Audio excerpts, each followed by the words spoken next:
अग्निपथ के अग्निवीरों ने आग लगाई। मीडिया अपने अपने तरीके से हेडलाइन दे रही है और मीडिया को हेडलाइन देना अच्छे से आता है, या मुझे बताने की ज़रूरत नहीं, और आप सबको भी पता होगा कि मीडिया खबर अपने तरीके से फैलाती है और अपने तरीके से हेडलाइन देती है। खैर, हम उस पर चर्चा नहीं करेंगे।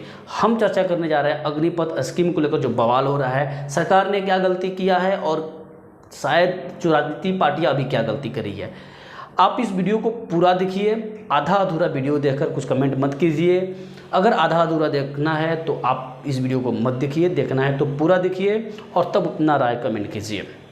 सबसे पहली बात, यह स्कीम जब आया तो एक खबर फैला दिया गया। जहाँ तक मैं एक्सपर्ट को सुन रहा हूँ, लोगों को सुन रहा हूँ, आर्मी के बड़े बड़े जो रिटायर्ड लोग हैं उनका जो विचार आ रहा है उसको मैं यहाँ तक मैं सुना, सबका अलग अलग राय रहा इस पर। किसी को कुछ कहना था, किसी को कुछ, लेकिन उसमें से जहाँ तक मुझे समझ में आया और जहाँ तक मेरा विचार है कि सरकार को यह स्कीम लाने से पहले एक बार या तो कहीं चर्चा संसद में चर्चा करना चाहिए था, या फिर मीडिया में चर्चा करवाना चाहिए था, या फिर रिटायर्ड जो लोग हैं, अधिकारी हैं आर्मी के, या फिर जो ऑलरेडी हैं अभी बड़े पोस्ट पे, उनसे चर्चा होना चाहिए था, या फिर हो सकता है अंदरूनी में हुआ हो, लेकिन यह पब्लिकली भी होना चाहिए था। पहली गलती। दूसरी गलती कि इस स्कीम को अगर सरकार लाई है तो इसको थोड़ा कुछ दिन ट्रायल करना चाहिए, कि थोड़ा ट्रायल रखती सरकार और ट्रायल में कितना सक्सेस होता उसके बाद से कंटिन्यू करती, और इतना बवाल भी नहीं होता। ट्रायल में जाता तो धीरे धीरे मैटर सबको समझ में आ जाता, या फिर अगर अच्छा लग जाता तो कंटिन्यू हो जाता, तो इतना बवाल नहीं होता, नहीं लगता तो बंद हो जाता स्कीम। ऐसा होता तो शायद इतना बवाल नहीं होता, जहाँ तक मुझे लग रहा है। ये दो बड़ी बात है। तीसरी बात, जिस तरह मोदी सरकार नोटबंदी की थी, एक खबर मोदी जी ने दिया और देश ने उनका समर्थन किया और देश उनके साथ लाइन में लगकर कंधे से कंधा मिलाकर इसको सक्सेस किया।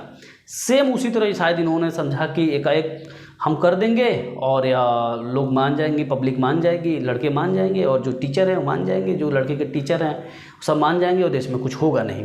लेकिन ऐसा हुआ नहीं। ये दो तीन जो मुझे लगता है ऐसा सरकार शायद नहीं की होती, इस पर ध्यान दी होती तो इतना बवाल नहीं होता। जो दंगा फैल रहा है अभी, दंगा फैला रांची, मतलब झारखंड, बिहार, उत्तर प्रदेश, राजस्थान, हरियाणा और देश के कुछ अलग अलग जगहों में, उत्तराखंड वगैरह में हो रहा है। सबसे ज़्यादा बिहार उत्तर प्रदेश में है। कहीं ट्रेन की पूरा ट्रेन ही फूंक दिया गया, तो कहीं बस में आग लगा दिया गया, कहीं कुछ हो रहा है। उसके बाद एक और खबर आई है कि एक औरंगाबाद के स्कूल में जहां 1500 बच्चे पढ़ाई कर रहे थे, अंदर स्कूल के अंदर थे, उस स्कूल के बाहर करीब 200 लड़के लोग जो भी हो जाते हैं, गमछा लपेट के मुंह पे, और वहाँ पे पत्थरबाजी करते हैं। अंदर 1500 बच्चे पढ़ रहे थे, उनमें हाहाकार हो जाता है, घबराहट हो जाती है और रोने लगते हैं। मुझे नहीं लगता है कि कोई खास स्टूडेंट जो आर्मी की तैयारी कर रहा हो वो ऐसा किया हो। इसमें कुछ राजनीति जरूर हुआ है, क्योंकि एक स्कूल में जाकर पत्थरबाजी करना, उसमें स्कूल के अंदर बच्चे हैं, इसमें ज़रूर कुछ लोकल मैटर होगा, लोकल राजनीति होगी, तभी जाके हुआ होगा, या फिर बड़ी राजनीति, कुछ ना कुछ राजनीति होगी, वरना ऐसा मुझे नहीं लगता हुआ है। और राजनीति के वजह से ही इतना पत्थरबाजी हो रहा है, आग लग रहा है। अगर इसमें राजनीति नहीं आई होती तो इतना नहीं होता। उसके बाद एक और खबर आती है रांची से, जो रांची के एक एमएलए हैं इरफान अंसारी, उनका बयान आता है कि देश खून से लथपथ हो जाए, खून की नदियाँ बह जाए, लेकिन हम अग्निपथ स्कीम लागू नहीं होने देंगे। बिल्कुल आपका समर्थन सही है, आप अपने तरीके से समर्थन कीजिए, लेकिन पता नहीं ये पार्टियाँ होती कहाँ हैं जब एक्चुअल में देश की ज़रूरत होती है। जब खुद का जेब भरता है तो सब सही है, ठीक है, उन्होंने कहा, लेकिन यह तरीका सही नहीं था कहने का, उनका विरोध करने के, देश खून से लथपथ हो जाए, खून की कुछ भी हो जाए, खून बह जाए, देश खून में समा जाए, मतलब क्या है ये बोलने का। आप और आग दे रहे हो ऐसे बोल के, यह बिल्कुल आप अपने तरीके से, मतलब देश की MP MLA इस तरह के बयान देंगे तो ऑटोमेटिक प्रदर्शन ज़्यादा होगा। तो इरफान साहब आपने बहुत गलती किया है, और इस तरह के जो बयान देते हैं उस पर कार्रवाई होनी चाहिए। आप प्रदर्शन कीजिए, जहाँ तक मुझे लगता है आप प्रदर्शन कीजिए, लेकिन तरीक़ा से कीजिए, या फिर आग मत दीजिए, मतलब आग में और घी मत डालिए। यह हुआ तो आपको मतलब कहाँ से लगता है कि इसमें राजनीति नहीं हो रही है? सरकार ने जो गलती किया या फिर गलती कर रही है सरकार, लेकिन इसमें जो अलग पार्टियां मिलकर या फिर कुछ लोग यहाँ के जो अपना जो तावा सेक रहे हैं, अपना राजनीति चमका रहे हैं, यह बिल्कुल गलत है।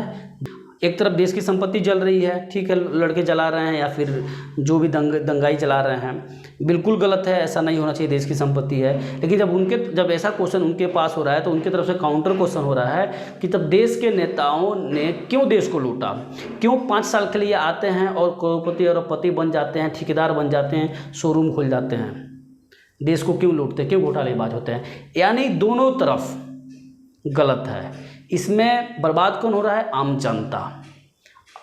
तो इस पे आप सोचिए और अब कमेंट करके बताइए कि क्या किसकी गलती है?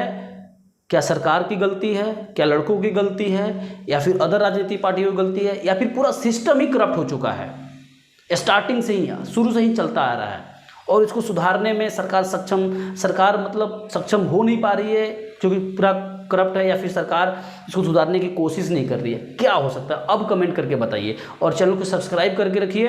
फिर मिलेंगे अगले वीडियो में, तब तक के लिए विदा लेते हैं। जय हिंद, वंदे मातरम।